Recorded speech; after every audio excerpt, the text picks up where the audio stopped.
大家晚上好啊！咁啊，大家睇到我呢度亂撞光咁樣，因為呢啱啱開完 party 啊！咁啊，而家呢就係燒緊外賣，送俾我其中一個客人嘅老婆食嘅。咁啊，嗱，今晚呢就比較特別啦，因為呢啱啱呢我就已經滿咗1週年啦，我呢個頻道。咁啊，亦都好多謝大家支持啦。咁我平均呢而家呢即係都有每個月接近100萬嘅觀眾啦，跟住啊就成績都唔錯，咁啊俾好多辛苦耕耘嘅 YouTuber 咧，我就比較幸運，亦都因為多謝大家嘅錯愛啦。咁我之前咧就問過大家嘅，有啲乜嘢心水想提問啊，問我啲問題啊咁樣，咁所以咧今日我啊特別做咗個 Q&A 啦。嗱，我哋呢啲啊真係實戰嚟嘅，咁所以咧亂撞光大家都唔會介意啊。嚇，咁啊，阿妹，觀眾有啲咩提問啊？爹哋，點解你要拍片分享嘅？嗱，咁啊，呢個説來話長啊。咁其實咧，之前咧嗰個影片咧，好多嘅影片我都略略提過下嘅。咁我主要有2個原因啦。咁啊，一個咧就係因為我越洋親友嘅請求啊。咁啊，即係希望我分享一啲烹飪嘅心得。然之後咧就可以即係教佢哋點樣即係可以喺外國咧就煮一餐好飯啦。咁呢個係第一個目的啦。咁第二個目的咧，咁其實因為我老婆咧就即係長期病患者啦，咁我需要照顧。咁大家如果有藥女有經驗都知道咧，其實嗰個精神壓力係好大嘅。咁所以咧其實我係埋頭苦幹喺個廚房入邊，同埋拍片咧，就可以一定程度上咧就宣泄我嘅情緒啦。咁亦都有個 bonus 咧，就多謝大家嘅錯愛啊！我自己都估唔到，我呢個1年以嚟咧，即係我個發展咧，不論係即係觀眾啦，同埋咧就係影片個即係嗰個回覆啦嚇，咁啊大家都對我非常之關愛啊！咁啊，多謝大家先啦。喂，但係唔係喎？有好多觀眾都話你好長氣嘅喎，因乜解救你咁長氣嘅呢？嗱，咁我咁長氣呢，就呢個絕對呢，就係同我嗰個性格係有關係啦。咁而家我稍為熄咗個火先啦。咁啊唔好嘈住大家啊。嗱，咁呢，我長氣係因為我要對自己負責任，我要對觀眾負責任，我要對我嘅親朋戚友負責任。點解咁講呢？嗱，本人呢就雖然話就從事呢個係金融業呢都頗長嘅時間啦，就計埋都有30年啦，就快嚇，超過30年啦其實。咁呢就我本身呢亦都係一個導師嚟嘅，就教呢個係商業推廣啦、marketing 啦，以及係一啲市場啊、經濟學嘅嘢啦。咁本身我都算係半個老師，咁亦都寫過專欄啊。咁我自己個人覺得嚇，除非我唔講嘢，我講嘢呢我就唔會即係講一半就唔會講一半嘅。咁尤其是呢喺呢個係煮食上面，其實好多呢就魔鬼盡在細節。如果我冇解釋清楚，大家呢就好可能呢就錯過咗一個可以改善自己嘅技巧嘅機會。同時間呢，到其時大家就會怨我，因為點解啊？因為大家好難去複製我影片中嘅味道。咁啊，大家部分嘅觀眾啊，亦都有 feedback 翻嚟咧，就話哇，經過即係學習我嘅影片之後咧，睇過影片之後咧，嗰個廚藝就大進。廚藝大進就係因為我長氣，我長氣係因為我必須要將所有細節都講得清清楚楚，包括埋一啲應變嘅措施。失敗嘅時候，我哋點樣去應變啦？成功嘅時候，我哋應該要點樣維持啦？咁我相信大家都心有靈，即係心點講咧？嗰句叫做乜嘢啊？唔係心領神會係咪啊？即係會係覺得，如果大家真係真真正正去跟我做一次嘅話，大家知道我呢個咁嘅長氣係好重要嘅。咁但係唔係喎？你好似唔係淨係得中式嘅喎，你又泰國菜啦，又有啲咩啊？韓國有冇呢？有好多蒸啊、煮啊嗰啲好多唔同國家嘅菜式喎。你邊得嚟咁多菜式學識咗，識得教人嘅呢？嗱，咁啊，其實咧就第一我貪嘴，我中意食嘢。第二咧，因為以前咧，其實我都喺工作上面、職業上面我都做到係頗高嘅位置嘅。咁咧，因為咁樣嘅關係，我就成日都要公幹嘅。咁我以前咧一年10零20次坐飛機咧就好正常嘅，係咪啊？以前成日見住我搓住個篋周嚟走，係咪啊？成日都見唔到我，係咪啊？咁咧就即係嗰陣時候咧，嗱我就好中意咧，就係做一件事嘅。我每到一度地方咧，咁大家都知道啦。既然我有咁上下嘅地位嘅時候咧，自必然咧去到即係接風啊嚇，即係同我接風啊嚇、洗塵啊各樣嘅宴會咧，就一定係少不了噶啦。但係我咧就通常譬如話，我每一去到一笪地方，大概通常就停留3至4日到啦。咁但係3至4日當中咧，除咗係其中2日係做工作之外咧，其中1日咧，我一定會係放下身段去當地嘅一啲地攤去嘗試當地嘅風味。咁因為我貪嘴，同時間咧，因為我好細個就已經識得好多嘅基本嘅入廚知識㗎啦，所以咧我食完之後，我覺得好食，咁同時間食得出佢哋有啲咩元素喺入邊嘅話咧，我翻嚟咪自己整下嚟食咯，整下就變咗越學越多啦。咦？喂！但係你講到你好似位高權重，又做過導師啊，又去見咁多人，其實你究竟係做咩職業嘅呢？以前嗱，咁我呢一世人咧，即係今年我50歲啦，大家都知啦嚇。咁如果唔係因為我老婆個病嘅話咧，我裸辭嘅話咧，咁其實而家我都應該仲做工作緊嘅。咁我自己呢一世人咧就做過3份職業嘅啫，咁啊其中2份都同鑊鏟係有關係嘅。咁啊一份咧就係做大家都知啦，我暑期工開始我就已經係做緊飲食業啦。跟住然之後出嚟做嘢，正式做嘢就做金融啦。咁啊都係揸鑊鏟啦嚇。咁跟住然之後咧就我亦都做過輔警，咁啊做咗3年度啦。咁你話你要做輔警啦，以前你又有做金融嘅喎。咁你以前做金融又有啲乜嘢經歷啊？做過啲咩位呢？嗱，咁其實咧，我主要咧就做金融多嘅。咁我即係做飲食業咧，即係我做咗30幾年嘢啦嚇。而家即係因為唔係30幾年，30年啦嚇。咁啊，其中咧有7年咧就做緊飲食業嘅。咁另外嗰23年咧，基本上我都係做緊金融啦。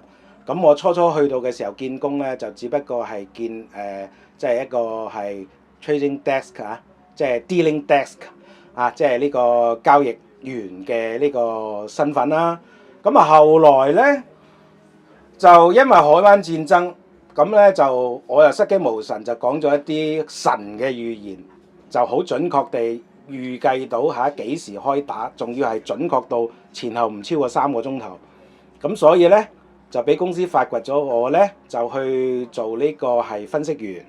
咁啊，因為做咗分析員之後咧，我就要係讀好多資料啦。咁亦都因為我係做過 trading desk 跟住然之後咧，我亦都本身係讀經濟學嘅，咁變咗咧就慢慢咧就公司就發覺咧就我可以係去演講啦，咁啊可以甚至乎可以係因為我喺經驗嘅累積嗰個方面非常之豐富之後咧，就公司就推薦我不如你做導師啦咁樣。咁其實我都算係一個半個嘅公司醫生，同埋係教呢個 marketing 嘅。咁啊，其實最大嘅經歷係乜嘢咧？我92年呢個係英鎊危機，咁我當其時都係23歲嘅啫，22歲可以15分鐘唔見咗5000萬。哇！我嗰陣時候雖然咧我就冇機會即係親自所謂嘅掹雞做單咁但係咧我已經手心無汗啦。嗰次我真係非常之難忘。咁當然嗱呢一個咧就呢一次我就重揀啦。咁我就即係呢個係我最難忘嘅經歷啦。咁同埋咧就係其實我期間係經歷過失敗嘅，就係貪勝不知輸由年薪即係廿鬆啲歲，年薪過百萬，跟住嘣一聲唔使3年內又打回原形之餘，仲要爭人一屁股債啊！咁啊呢個亦都係非常之大嘅打擊啦，但係同時間咧亦都加強咗我嘅經歷，咁日後係非常之有用嘅。咁問翻關於煮食嘅問題啦，不如你點解咁細個？嗱，你拍片係成日都話啦，你幾多歲開始煮飯啊？6歲喎。咁點解你咁細個就識得煮飯嘅咧？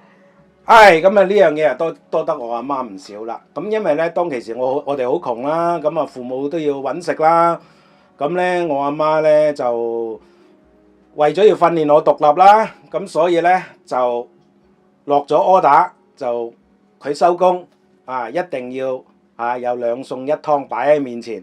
如果冇嘅話咧，當晚就一定係加餸啊！加餸知唔知係咩啊？藤鱔炆豬肉真係慘到無倫咁啊！跟住然之後，即係左鄰右里我阿嫲就更加自然啦，即係話：哇，有冇搞錯啊？一個細路仔，喂，大佬筆都唔識揸嘅時候就走去揸鑊鏟，有冇搞錯啊？乜，跟住我阿媽咧就落咗死命令，就話我左鄰右里，包括埋我阿嫲、我阿爺、我阿叔，叭叭叭諸如此類，邊一個夠膽接濟佢咧？接濟我嘅話咧，就同邊個絕交。講得出做得到，冇辦法啦。咁啊，唯有真係大概煮咗年幾嘅飯餸啦。咁啊，跟住就走咗去寄宿啦。咁樣咁，所以就嗰陣時開始咧，就識得煮嘢食啦。咁但係按照嫲嫲嘅教導，好中意好清淡㗎喎。你啊成日都話啦，我係最討厭少鹽少油啊。點解咧？少鹽少油好健康㗎喎。嗱，咁啊，少鹽少油咧呢一句説話其實本身咧就係冇錯嘅但係咧其實係應該要有前設嘅。即係點解我咁討厭呢句口號咧？個原因咧就係佢係一個斷章取義式同埋好容易俾人誤會嘅一句口號。嗱，喺我哋咧身體嘅能量嘅吸收嗰方面咧，我係着重咧就係量出為入嘅。咩意思咧？就話喂，我需要嗰日幾多體力咧，我就會吸收幾多嘅營養。譬如話最簡單嘅卡路里啦，譬如我嗰日我好大嘅活動量嘅，咁我可能咧我就會係吸收嘅卡路里咧係超過3000卡嘅大卡啊。咁啊，但係如果嗰日我知道我成日都懶皮蛇唔做嘢嘅話咧，可能我講緊嘅吸收會係1000幾卡左右。咁即係咩意思咧？我嘅意思咧就係話咧，其實咧講緊少油少鹽，講嘅唔係製作嗰個菜肴嘅份量，而係你吸收嗰個份量，而你吸收嗰個份量咧，就要視乎你係需唔需要去一個好大嘅體力支出，呢個係第一點啦。咁第二點咧就係呢一句説話斷章取義嘅地方咧，就係話其實咧，我哋要製作一個美味嘅菜肴咧，係每一種食材咧都需要唔同嘅油分嘅，即係話你唔可以一刀切。我煎蛋又咁多油，我煎魚又咁多油，炒菜又咁多油，煎肉又咁多油，唔係咁嘅一回事。其實好多，尤其是係菜類咧，有啲菜你唔足夠嘅油分咧，你根本就唔好食嘅。咁呢個係一個方面啦。咁另一個方面咧，就係其實咧，我哋更加能夠係令到身體健康。除咗我先頭講嘅量出為入啦，即係你有幾大嘅體力付出，你就食翻幾多嘢，幾多嘅嘢。同時間咧，我哋係需要咧唔好偏食嘅，因為咧其實各種各樣嘅食材有唔同我哋身體需要嘅微量元素，偏食唔單止係會造成營養不良，亦都會導致吸收唔均衡嘅呢個微量元素咧，係會好容易患到重疾嘅。好啦，咁問咗咁多問題咧，最後一條咯喎，大家觀眾最想知道嘅問題啦。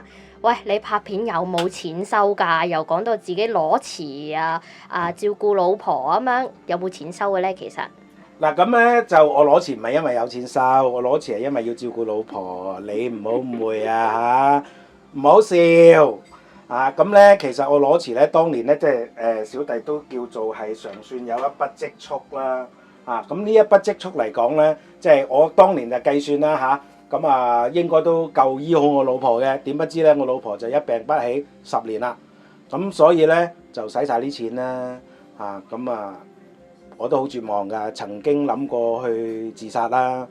咁啊，但係後來過咗幾個月之後，又覺得冇理由揾自己笨啦。咁所以呢，我又積極翻轉頭啦。即係其實就簡單嚟講，喂，以前即係有錢咪食多啲咯，而家冇錢咪食平啲咯，係咪啊？咁啊，60蚊我成日都講嘅，60蚊我又可以過一日，6000蚊我都一樣係可以過一日啊。咁我拍片有冇收入呢？梗係有啦。咁啊，Google 代我都不錯啊。咁我嘅廣告亦都非常之唔錯啊。咁所以呢，其實呢，我係有收入嘅。咁亦都多謝大家支持。大家有冇發覺啊？我最近煮嘅餸越嚟越豪華。係啊，因為多謝大家嘅支持咯。嗱，我呢啲呢叫做回饋社會。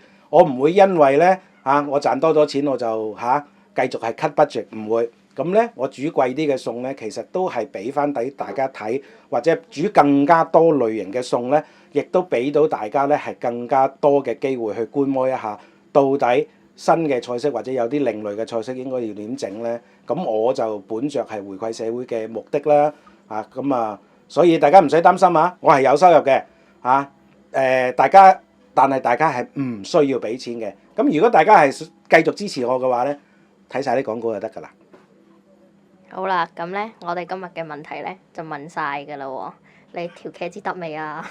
我條魚得未啊？燒緊燶啦！好，繼續。講完嘢，我先頭驚住燒燶啊，你知唔知啊？好啦 ，OK， 得啦。咁啊，多謝大家嚇，冇嘢問咯嗬？冇啦。OK 啦，多謝大家，今日就到此為止啦喎。嗱，我哋呢個係真實嘅環境嚇，啱啱先至核子大戰完成，所以呢，我哋呢啲先至係唔做作噶嘛，係咪啊？咁啊，希望大家繼續支持我呢個真實嘅生活真實嘅煮食即係亦都可以咁講呢。